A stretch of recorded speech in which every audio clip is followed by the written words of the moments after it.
नमस्कार साथियों, स्वागत है आपका YouTube चैनल ई संस्कृतम पर। साथियों, क्या आप भी ज्योतिष सीखना चाहते हैं? क्या आप भी एस्ट्रोलॉजी सीख करके अपनी लाइफ को अलाइन करना चाहते हैं? क्या आप भी जानना चाहते हैं किस तरह का आपका जीवन रहेगा, किस तरह का स्वास्थ्य रहेगा? क्या आप अपने फाइनेंशियल स्टेटस के बारे में जानना चाहते हैं? क्या आप भी जानना चाहते हैं कि आपके जीवन में सुख संबंधी वस्तुएं प्राप्त होगी? मकान, वाहन, गाड़ी क्या आपको प्राप्त होगी? कैसी रहेगी आपकी शिक्षा जिससे आप एक अच्छा करियर बना पाएं? क्या आपको जॉब से बेनिफिट मिलेंगे या कोई बिजनेस करके आप बेनिफिट ले सकते हैं? कैसा रहेगा आपका भाग्य? कैसा रहेगा आपका प्रोफेशन स्टेटस? क्या आपके लाइफ में गोल रहेंगे और उसकी अचीवमेंट आपको कैसे मिलेगी? इन सभी विषयों को जानने के लिए ज्योतिष शास्त्र सीखना अत्यंत आवश्यक है। साथियों, ज्योतिष शास्त्र एक व्यवहारिक शास्त्र है और इस शास्त्र को सीख करके हम अपने लाइफ को अलाइन कर सकते हैं। हम जान सकते हैं किस तरह के हमारी जन्म कुंडली में योग बन रहे हैं और उन योगों को जान करके हम अपने जीवन को अलाइन कर सकते हैं, अपनी लाइफ को अलाइन कर सकते हैं, जिससे कि हमें वहां पर अच्छे रिजल्ट मिले। तो इसके लिए ज्योतिष सीखना अत्यंत आवश्यक है। साथियों, जब भी हम ज्योतिष को सीखना प्रारंभ करते हैं तो यहाँ पर 4 चीजें व्यक्ति को प्रभावित करती है। इन 4 चीजों में पहला है 12 भाव और 12 भाव में बैठी 12 राशियां, 9 ग्रह, 27 नक्षत्र। इन 4 चीजों से ही व्यक्ति प्रभावित होता है। तो यहाँ पर आप जन्म कुंडली देख सकते हैं और यहाँ पर संख्याएं लिखी गई है, 1 से लेकर के 12 तक संख्या लिखी है। यह जो संख्या यहाँ पर लिखी गई है, नंबर लिखे गए हैं, ये भाव है। जहां पर 1 लिखा है वह पहला भाव है, 2 लिखा है दूसरा भाव है, 3 लिखा है तीसरा भाव है। इसी तरह से 1 से लेकर के 12 भाव यहाँ पर दिखाए गए हैं और इन्हीं भाव में 12 राशियां बैठती है। यहाँ पर इस जन्म कुंडली में जो आप नंबरिंग देख रहे हैं वह भाव को बताने के लिए दिखाई गई है। कहां से हम पहले भाव को देखते हैं, कहां से दूसरे भाव को, इस तरह से हमने 12 भाव को देखना होता है। लेकिन इन्हीं भावों में राशियां बैठती है और उन राशियों की भी नंबरिंग होती है। मेष, वृष, मिथुन, कर्क, सिंह, कन्या, तुला, वृश्चिक, धनु, मकर, कुंभ, मीन, ये 12 राशियां हैं, 12 भाव में स्थित होती है। यहाँ पर लग्न में कोई भी राशि हो सकती है, 12 राशियों में से कोई भी राशि हो सकती है। उसका निर्णय हम किसी भी व्यक्ति के जन्म समय में जो पूर्व क्षितिज में लग्न उदय हो रहा है, जिस तरह से सूर्य उदय होता है, चंद्र उदय होता है, उसी तरह से लग्न भी उदित होता है। तो पूर्व क्षितिज में जिस समय व्यक्ति का जन्म हुआ है उस समय जो राशि वहां पर लग रही है उस राशि को हम लग्न कहते हैं और उसको हम पहले भाव में रखते हैं। यहाँ पर मेष राशि भी हो सकती है, वृष राशि भी हो सकती है, मिथुन राशि भी हो सकती है, कर्क राशि भी हो सकती है। 12 राशियों में कोई सी भी राशि लग्न भाव में हो सकती है, अर्थात 12 राशियों में कोई सा भी लग्न जातक का हो सकता है। तो उन्हीं राशियों की संख्या हम यहाँ पर रखते हैं। अगर मेष राशि है तो 1 संख्या से हम लग्न से संख्या प्रारंभ करेंगे, वृष राशि है तो 2 संख्या से हम लग्न प्रारंभ करेंगे, मिथुन राशि है तो 3 से प्रारंभ करेंगे, कर्क राशि है तो 4 से प्रारंभ करेंगे। इसी तरह से 12 की 12 राशियों से हम यहाँ पर जातक के लग्न के अनुसार संख्या स्थापित करते हैं।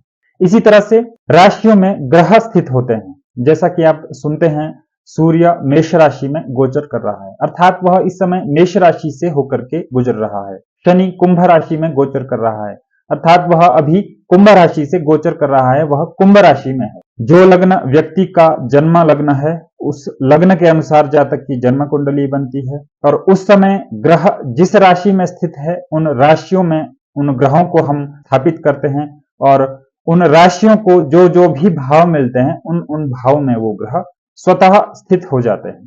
तो इस तरह से हमने यहाँ पर भावों को जाना, राशियों को जाना, राशियों में स्थित ग्रहों को जाना। अब हम यहाँ पर भावों के विषयों के बारे में जानेंगे। किसी भी व्यक्ति से संबंधित जितनी भी इस संसार में विषय वस्तु है उन सभी को विभाजित किया गया है 12 भाव में। उस विषय वस्तु की प्राप्ति जातक को कब होगी तो उसको हम यहाँ पर भावों के अनुसार, वहां पर स्थित ग्रहों के अनुसार जानते हैं। उसके बारे में भी हम आगे जानेंगे। साथियों, अब हम यहाँ पर पहले भाव के विचारणीय विषयों के बारे में जानेंगे। फर्स्ट हाउस, पहला भाव जातक का स्वयं का शरीर है, जातक स्वयं है, जातक का मस्तक है। शारीरिक अंगों में अगर हम देखें जातक के मस्तक का विचार पहले भाव से किया जाता है। पहला भाव जातक का रूप, रंग, जातक की कद काठी, जातक का स्वभाव, जातक की पर्सनैलिटी, जातक की इमेज, जातक की आयु, जातक का स्वास्थ्य हम पहले भाव से देखते हैं। तो जन्म कुंडली में पहला भाव अत्यंत महत्वपूर्ण है क्योंकि वह जातक को रिप्रेजेंट करता है। इसी तरह से दूसरा भाव जातक का धन है, दूसरा भाव जातक का कोष है, बैंक बैलेंस है, दूसरा भाव जातक का परिवार है, कुटुंब है, दूसरा भाव जातक के परवरिश है, जातक के संस्कार जो बचपन में मिलते हैं, क्योंकि दूसरा भाव बचपन का है, संस्कारों का है, परवरिश का है। इसी के साथ दूसरे भाव से हम संसाधनों को भी विचार करते हैं। किसी भी व्यक्ति के संसाधन, उसके जीवन में मिलने वाले संसाधनों को हम दूसरे भाव से देखते हैं। संचित वस्तुओं का हम दूसरे भाव से विचार करते हैं जो जातक के लिए महत्वपूर्ण हो। महत्वपूर्ण से यहाँ पर सीधा सा अर्थ यही है, आज के समय में किसी भी व्यक्ति के लिए धन सबसे अत्यधिक महत्वपूर्ण है। किसी भी प्रकार की ज्वेलरी हो, रत्न हो, सोना चांदी इत्यादि हम दूसरे भाव से देखते हैं। इसके अतिरिक्त जो भी महत्वपूर्ण वस्तुएं जो जातक के लिए उसके जीवन में सर्वाधिक महत्वपूर्ण है और वह उसे संचित करता है, तो उसको हम दूसरे भाव से देखते हैं। इसके अतिरिक्त दूसरा भाव, अगर हम शारीरिक अंगों की बात करते हैं तो दूसरा भाव हमारे मुख का है, हमारे नेत्रों का है, हमारे चेहरे का है, हमारी वाणी का है। जातक की वाणी कैसी रहेगी जानना हो तो हम दूसरे भाव को स्टडी करते हैं। तो इस तरह से दूसरे भाव के विचारणीय विषय हम जानते हैं। तीसरा भाव जो कि किसी भी व्यक्ति के छोटे भाई बहनों को रिप्रेजेंट करता है, व्यक्ति के पराक्रम, बल, साहस को रिप्रेजेंट करता है। व्यक्ति कितना साहसी होगा, कितना पराक्रमी होगा, कितना एफर्ट करने वाला होगा, कितना मेहनती होगा। जब भी हम इस विषय के बारे में जानना चाहते हैं तो हम वहां पर तीसरा भाव देखते हैं। इसके अतिरिक्त तीसरा भाव कम्युनिकेशन का है। जातक किस तरह से बातचीत को रखता है, किस तरह की कम्युनिकेशन स्किल जातक के पास है। तीसरा भाव मार्केटिंग का भी है, तीसरा भाव कमीशंस का भी है, तीसरा भाव सोशल मीडिया का भी है, पत्रकारिता का भी है, मास मीडिया का है, ऑनलाइन जितने भी प्लेटफॉर्म है उसको हम तीसरे भाव से देखते हैं। इसके अतिरिक्त मोबाइल, टीवी, लैपटॉप, कंप्यूटर, ये सभी हम तीसरे भाव से देखते हैं। इसी के साथ चौथा भाव जो कि जातक के सुख को बताता है। जातक को जीवन में कितना सुख प्राप्त होगा, क्या जातक सुखी रहेगा। चौथा भाव कंफर्ट का है, जातक को किस तरह के कंफर्ट जीवन में मिलेगी। चौथा भाव लग्जरी लाइफ का है, चौथा भाव हमें सुख देता है। वह सुख वाहन से संबंधित हो, वह सुख हमारी स्थायी निवास से संबंधित हो। जब भी हम सुख की बात करते हैं तो चौथे भाव को देखते हैं। चौथा भाव हमारी नेटिव लैंड है, हमारा जो स्थानीय निवास है उसका विचार हम चौथे भाव से करते हैं। हमारी जो भूमि है उसका विचार हम चौथे भाव से करते हैं। माता का विचार चौथे भाव से किया जाता है। शारीरिक अंगों में हृदय का विचार चौथे भाव से किया जाता है। तो ये सभी विषय है जो हम चौथे भाव से देखते हैं। तो जब भी किसी व्यक्ति के सुख के बारे में जानना हो तो वहां पर फोर्थ हाउस स्टडी किया जाता है, फोर्थ हाउस की स्थिति को देखा जाता है। इसी तरह से पंचम भाव जो कि शिक्षा का माना जाता है, पंचम भाव पुत्र का माना जाता है, संतान सुख का पंचम भाव माना जाता है। क्रिएटिविटी, सृजनात्मकता, रचनात्मकता का पंचम भाव माना जाता है। जातक कितना क्रिएटिव है यह जानना हो तो उसका पंचम भाव देखिए। जातक की शिक्षा कैसी रहेगी यह जानना हो तो उसका पंचम भाव देखिए। पंचम भाव प्लानिंग का है, पंचम भाव इंटेलिजेंसी का है। जातक कितना बुद्धिमान है, जातक का आईक्यू कितना है, यह जानना हो तो हमें पंचम भाव देखना होता है। पंचम भाव ड्रामा, पोइट्री, फिल्म इंडस्ट्री, इन सभी का विचार पंचम भाव से किया जाता है। शेयर मार्केट का विचार पंचम भाव से किया जाता है। पंचम भाव से हम छात्र जीवन को देखते हैं। पंचम भाव लर्निंग का है, पंचम भाव स्किल का है। किसी भी व्यक्ति की स्किल के बारे में अगर देखना हो तो हमें पंचम भाव स्टडी करना होता है। इसी तरह से अगला भाव है छठा भाव। साथियों, छठा भाव हमारे रोग का है, छठा भाव शत्रुओं का है। हमारे जितने भी लोन्स है उसका विचार हम छठे भाव से करते हैं। हमारे जितने भी शत्रु है उसका विचार हम छठे भाव से करते हैं। जातक कब बीमार पड़ेगा यह जानना हो तो छठा भाव देखा जाता है। जातक को लोन लेना चाहिए, नहीं लेना चाहिए, छठे भाव की स्थिति को देखें। जातक के शत्रु उसके जीवन में किस तरह से रहेंगे, कितने शत्रु रहेंगे, कैसे शत्रु रहेंगे, जानना हो तो छठा भाव देखें। छठा भाव क्योंकि रोग का है तो हम चिकित्सक का भी विचार छठे भाव से करते हैं। छठा भाव लिटिगेशन का है तो वहां पर लॉयर का विचार भी छठे भाव से किया जाता है। छठा भाव मेहनत का है, छठा भाव परिश्रम का है। छठे भाव से हम किसी भी व्यक्ति के परिश्रम को देखते हैं। छठा भाव नौकरी का है, छठा भाव सेवा का है, छठा भाव एनिमल्स का है। ऐसे एनिमल्स जो पालतू पशु जिन्हें हम कहते हैं, उनका विचार अगर करना हो तो छठे भाव से हम विचार करते हैं। लाइफ में जातक के स्ट्रगल कैसा रहेगा, कितना स्ट्रगल रहेगा, इसका विचार करना हो तो छठा भाव देखा जाता है। छठा भाव कंपटीशन का है, प्रतिस्पर्धा का है। जातक को अगर किसी भी नौकरी, किसी भी क्षेत्र में जाकर के अगर प्रतिस्पर्धा करनी हो, एग्जाम देना हो, कंपटीशन फाइट करना हो, तो उसके लिए छठा भाव देखा जाता है। वह कंपटीशन परीक्षा से संबंधित हो, खेल से संबंधित हो, वह कंपटीशन चुनाव से संबंधित हो, जिस भी क्षेत्र में कंपटीशन जातक करता है उसका विचार हम छठे भाव से करते हैं। फाइट का विचार छठे भाव से किया जाता है, वाद विवाद का विचार छठे भाव से किया जाता है, युद्ध का विचार छठे भाव से किया जाता है, मिलिट्री को हम 6th हाउस से देखते हैं। तो ये सभी विषय है जो हमें छठे भाव से विचार करने होते हैं।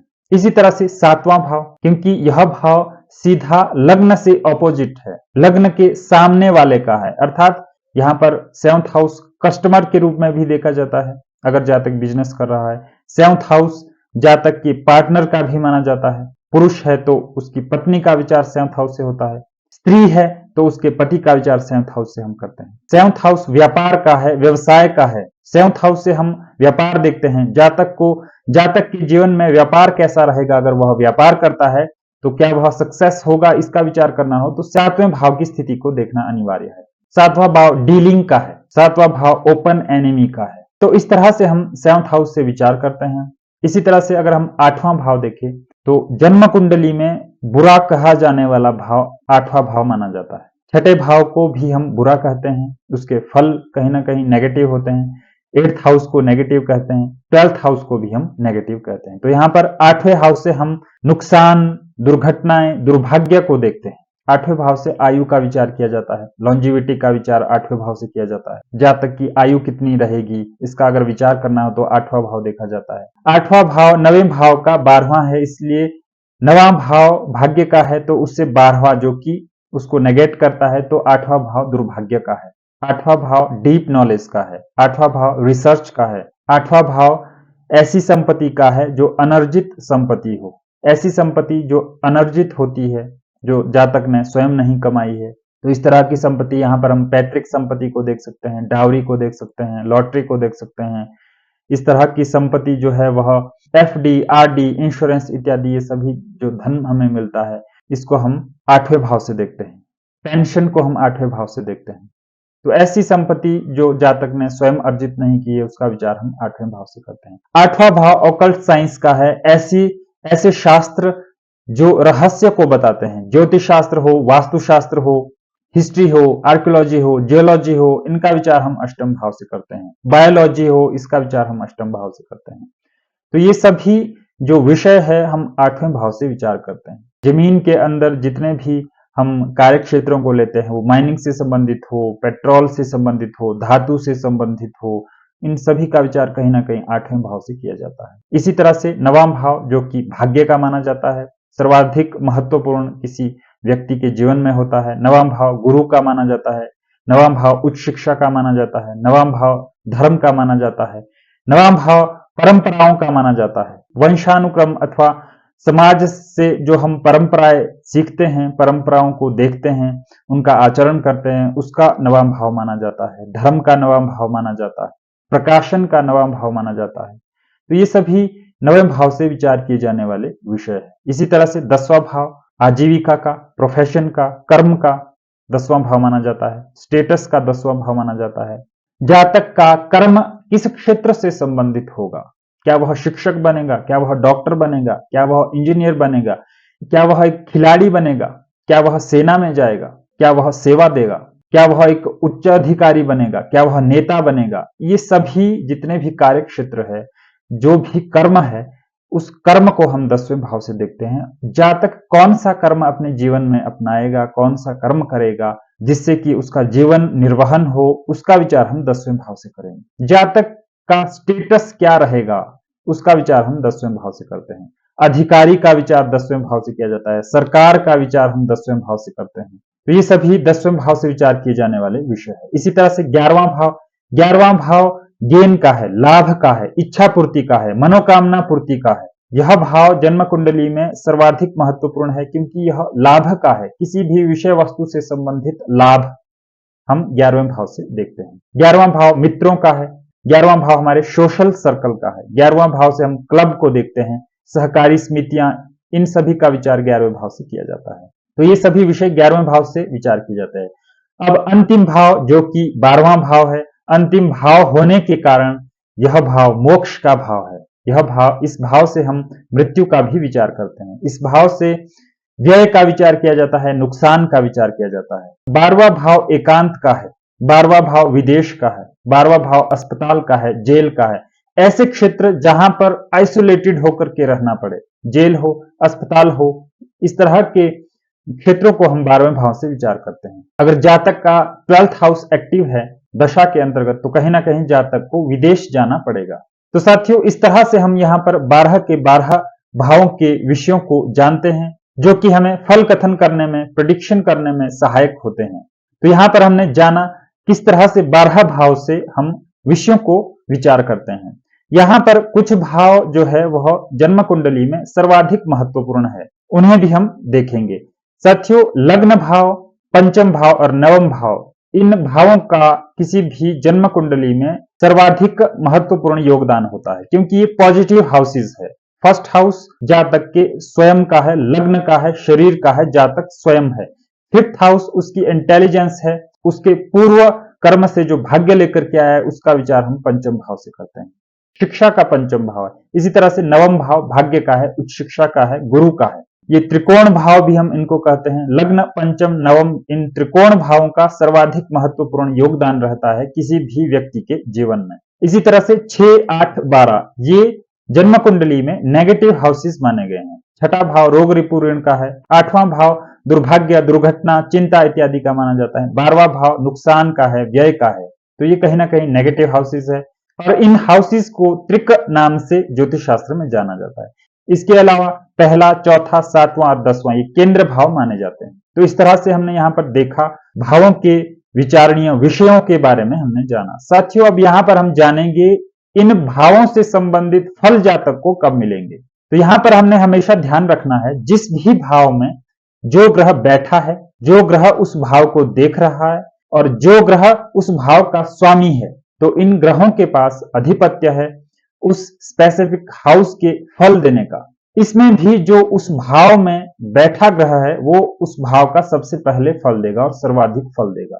उस भाव में अगर कोई ग्रह बैठा नहीं है तो वहां पर जो ग्रह देख रहा है वह ग्रह उस भाव का सर्वाधिक फल देगा। वहां पर ना तो कोई ग्रह बैठा है ना कोई देख रहा है, तो फिर वहां पर उस भाव का जो स्वामी ग्रह है वो फल देगा। तो इस तरह से हमने यहां पर देखना है, जब भी कोई ग्रह जिस भाव में बैठा हुआ है उस भाव को देख रहा है और उस भाव का स्वामी ग्रह है, वह जब भी दशा में आएगा, वह दशा महादशा हो, अंतरदशा हो, प्रत्यंतर दशा हो, तो उस हाउस को, उस भाव को एक्टिव कर देगा, सक्रिय कर देगा और उस भाव के फल जातक को मिलने प्रारंभ हो जाएंगे। लग्न भाव में कोई ग्रह स्थित है या देख रहा है या वहां का स्वामी है और वह दशा में आ गया है, तो वह लग्न भाव को एक्टिव कर देगा, पहले भाव को एक्टिव कर देगा और यहां पर जो भी जातक को फल मिलेंगे वह पहले भाव के मिलेंगे। जातक सर्वाधिक ध्यान अपने शरीर पर देगा, जातक यहां पर सेल्फ हो जाएगा, अपने शरीर पर सर्वाधिक ध्यान देगा, अपने शरीर को, अपनी इमेज को, अपने व्यक्तित्व को लेकर के यहां पर जातक कार्य करेगा, क्योंकि फर्स्ट हाउस एक्टिव है। इसी तरह से सेकंड हाउस अगर कोई ग्रह दशा के अंतर्गत एक्टिव कर रहा है तो दूसरे भाव के फल मिलेंगे, जातक को धन के योग बनेंगे, जातक अपने परिवार से जुड़ेगा। तीसरा भाव अगर एक्टिव हो रहा है तो तीसरे भाव से संबंधित फल मिलेंगे। तीसरा भाव जो कि शॉर्ट ट्रेवल का है, टूर एंड ट्रेवल का है, तो जातक के कहीं ना कहीं टूर एंड ट्रेवल स्टार्ट हो जाएंगे। तीसरा भाव ऑनलाइन प्लेटफॉर्म का है, तो यहां पर जातक ऑनलाइन प्लेटफॉर्म में सक्रिय हो जाएगा। तीसरा भाव कम्युनिकेशन का है, तो कहीं ना कहीं जातक को ऐसे कार्य क्षेत्र में कार्य करना पड़ेगा जहां पर उसकी कम्युनिकेशन स्किल का प्रयोग हो। चौथा भाव सुख का है, मकान का है, वाहन का है। जब भी कोई ग्रह चौथे भाव में स्थित होकर के अपनी महादशा के अंतर्गत चल रहा है तो चौथा भाव एक्टिव हो जाएगा। चौथे भाव के रिजल्ट जातक को मिलेंगे। वहां पर हो सकता है जातक को वाहन खरीदने का योग बन रहा हो, जमीन खरीदने का योग बन रहा हो, मकान बनाने का योग बन रहा हो सकता है इस दशा के अंतर्गत जातक सुख की अनुभूति करे। लेकिन वहां पर ग्रह की स्थिति देखना अत्यंत आवश्यक है। ग्रह बली है, निर्बल है, ग्रह उच्च का है, नीच का है, ग्रह शुभ भावों का स्वामी है, अशुभ भावों का स्वामी है, ये देखना अत्यंत आवश्यक है। तो इस तरह से हम विचार करेंगे जब भी कोई ग्रह किसी भाव में स्थित होकर के बैठा है, किसी भाव को देख रहा है, या किसी भाव का स्वामी ग्रह होकर के महादशा के अंतर्गत, दशा के अंतर्गत, अंतरदशा के अंतर्गत, प्रत्यंतर दशा के अंतर्गत चल रहा है, तो उस भाव को वह एक्टिव कर देगा और उस भाव के रिजल्ट जातक को मिलने प्रारंभ हो जाएंगे। पांचवें भाव को कोई ग्रह एक्टिव कर रहा है तो यहाँ पर पांचवा भाव जो कि खेल का है, स्पोर्ट्स का है, मनोरंजन का है, क्रिएटिविटी का है, तो इस तरह के जातक के फल मिलने शुरू हो जाएंगे। पांचवा भाव लर्निंग का है तो कहीं ना कहीं जातक लर्निंग करेगा। छठा भाव एक्टिव है तो कहीं ना कहीं जातक को रोग, रिपु, ऋण, तो इस तरह के विषयों से कहीं ना कहीं जातक की कनेक्टिविटी हो जाएगी। छठा भाव जॉब का भी है तो हो सकता है जातक को जॉब के योग हो, अगर वह प्रतिस्पर्धा करता है, एग्जाम देता है, क्योंकि छठा भाव प्रतिस्पर्धा का भी है। सातवां भाव एक्टिव है तो कहीं ना कहीं जातक की मैरिज के योग बन रहे हैं, बिजनेस के योग जातक के बन रहे हैं, डीलिंग के योग बन रहे हैं। आठवां भाव एक्टिव है तो कहीं ना कहीं जातक को समस्याएं, परेशानियां, तनाव इत्यादि उत्पन्न हो सकते हैं। आठवां भाव जो कि अनर्जित धन का माना जाता है तो इस तरह के धन भी जातक को मिल सकते हैं। नवां भाव एक्टिव है तो जातक का भाग्योदय हो जाएगा। 10वां भाव एक्टिव है तो कहीं ना कहीं जातक जो है वो प्रोफेशन को लेकर के कहीं ना कहीं वहां पर जातक को फल मिलने शुरू हो जाएंगे। जातक हो सकता है जातक की, अगर जातक प्रोफेशन में है, सेवा में है, अगर जातक नौकरी में है, प्रोफेशन में है, तो वहां पर जातक को प्रमोशन के योग बनेंगे। 11वां भाव है तो जातक की हर प्रकार की मनोकामनाएं पूर्ण होगी। 12वां भाव है तो जातक को कहीं ना कहीं विदेश में जाकर के कार्य करना पड़ सकता है। जातक के व्यय अत्यधिक हो सकते हैं। अब उस ग्रह के स्थिति के अनुसार हम जानेंगे वह ग्रह किस प्रकृति का है, कैसी अवस्था में है, उस विषय के अनुसार ही हम वहां पर जातक के 12वें भाव के एक्सपेंडिचर, लॉस इत्यादि हम जान सकते हैं। तो साथियों, इस तरह से हमने 12 भाव के विषयों के बारे में जाना। तो इसी तरह से हम अगले भाग में राशियों और ग्रहों पर भी चर्चा करेंगे। आशा करता हूं यह वीडियो आपको हेल्पफुल हो और आपके जो बेसिक्स एस्ट्रोलॉजी को लेकर के है उनको लेकर के यह वीडियो हेल्पफुल हो। तो इसी के साथ मिलते हैं अगले भाग में। नमस्कार।